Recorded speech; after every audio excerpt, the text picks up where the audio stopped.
to Gyaru.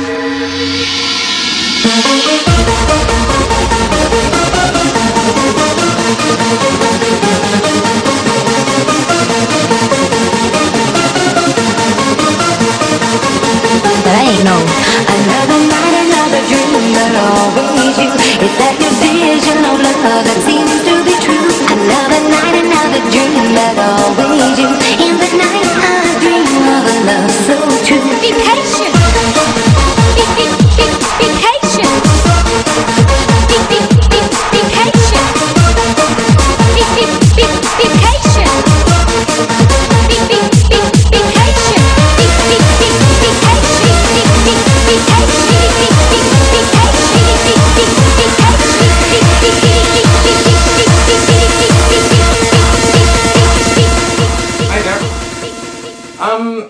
I know some of you send me messages that I haven't really uploaded many videos as of late, and the reason why is because I have examination period right now. At the end of May, all my exams and paper deadlines are over, and in June my summer vacation is starting, which is pretty early for a lot of educations, but the reason why is that the resit period starts in June, so if you have failed a examination before, you can redo it in that period.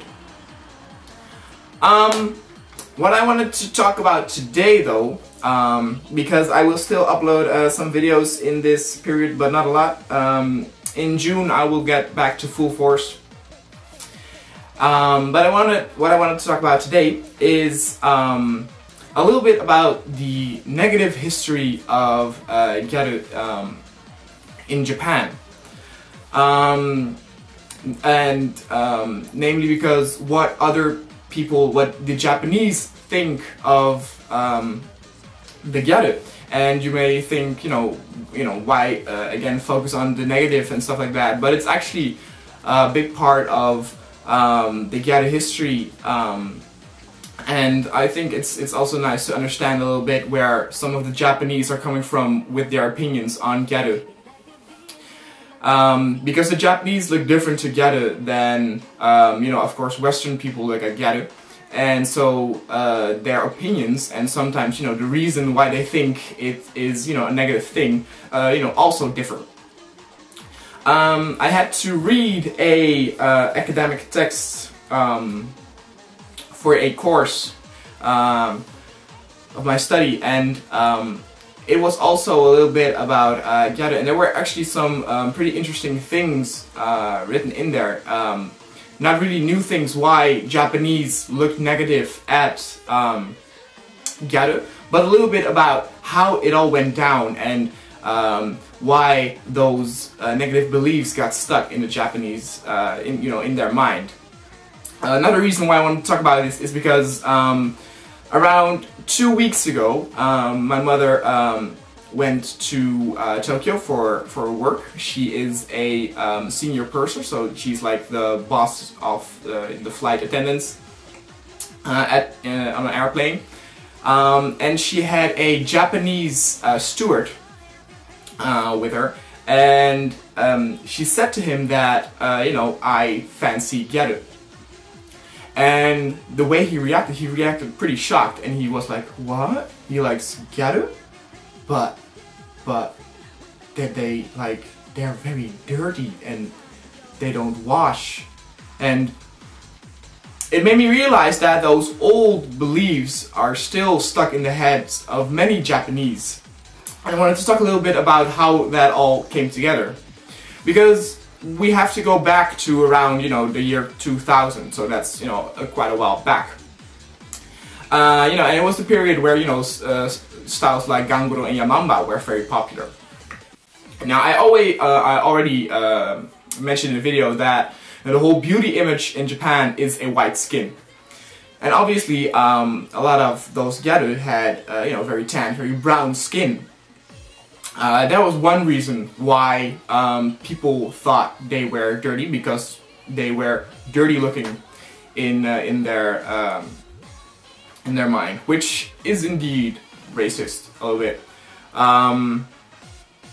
But another thing is that some of the gyaru, because they wear so much makeup, they did not remove the makeup when they slept. They just, you know, how do you say it? That they, you know, they fluffed it up a little bit. You know, when they woke up, they repaired the spots that were down a little bit, and you know, because of that, again, the image of dirtiness came into the mind of the Japanese. The biggest factor for the whole gyaru are dirty factor, however, are the so-called old gyaru. And old gyaru, I made a video about this before, are the gyaru who don't shower, who wear the same clothes, you know, for days and maybe even weeks. You know, their houses are complete with garbage and stuff like that. Really disgusting, actually. And the thing is, they show that on TV, and how it works a lot is that if you see something on TV, you generalize it with, you know, with the same kind of style or the same subculture. I always thought that it was dumb, because, you know, when people say, you know, oh, you are so influenced by TV and blah blah blah, I always think, you know, that's all bullshit. That those are all like really stuck-up people who just, you know, blame everything on TV. But I actually noticed that it also it actually happens to a little extent also here in Holland. We have a TV show. It's an awful show. I absolutely hate it. I saw like 2 episodes or something, and it's about people who live in Den Haag, and they go on vacation. It's pretty much the Dutch equivalent of Jersey Shore. And the thing is, the people from Den Haag, Den Haag is a city here in Holland.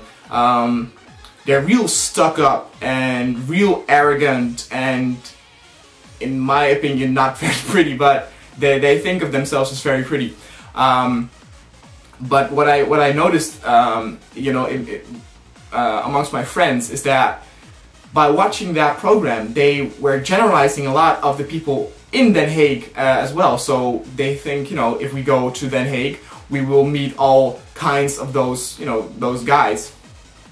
And that is an example of the generalization that, you know, TV brings with it. And the thing is that with the gyaru, the Japanese television networks spent a lot of time on these gyaru factors. It was not written, you know, why this was, but if, you know, a TV, you know, broadcast spends a lot of time on a certain subject, you know, you can pretty much sometimes, you know, turn into believing what they are saying, and even, you know, think of a whole subculture as one generalizing thing. So that, it's the dirty part. So Japanese will think gyaru are dirty. Another thing is the slutty part. Now, of course, when Western people see gyaru, they often think they are like, you know, dressed like prostitutes, you know, slutty. But that's pretty much the only thing they think. The sluttiness in with the gyaru in Japan have another reason. There were certain gyaru, ko-gyaru mostly, who would sell their underwear to stores, and people could buy that underwear. You may have heard the urban myth about certain vending machines where you can buy used underwear in Japan. You know, it's possible that it may be there now, but at the time, you know, like 3-4 years ago, that actually wasn't there. The reason why that urban myth came along is because you had vending machines where you could buy clean underwear, and you had shops where you could buy used underwear. And if you combine those together, you know, which is easily because of the language barrier, you can come to a vending machine where you can buy used underwear. But there were some gyaru who did that, and that also got news coverage. The reason why they did that is because it was an easy way to get money. Gyaru is obviously a very, fashion-centered subculture, so they needed a lot of money. A big cliche was that Gyaru would do anything to get money to buy new clothes. Another famous example is that some gyaru would, it has a certain term, I forgot the Japanese term, but they would date, older guys, and sometimes even would have sex with them, and then get paid so that they could buy new clothes. And it wasn't even very rare. I remember that I talked to a high school teacher, and this surprised me the most. He was saying, yeah, this was back in 2007, so back 3 years back. He said, yeah, the prostitution by high school children, it's a problem, but luckily it's not a lot. The people in my classes, maybe 5% do prostitution, and I was pretty shocked, because if you think that 40 people are in one class, then that means 2 are doing prostitution, and in my opinion, that's actually quite a lot. I actually haven't asked my friends about it, if they had like someone in their class who did prostitution, but like I said, it was a big cliche that gyaru needed a lot of money for their clothes. Another big cliche is that they were high school rejects, or kicked out of their house by their parents, and this was all because of some documentaries about some of the gyaru circles, where some of the members were high school rejects or kicked out of their house. That's also sometimes a reason for people to do the yamamba style, because it's quite cheap. So it wasn't uncommon that a lot of people who did the style yamamba were actually quite poor.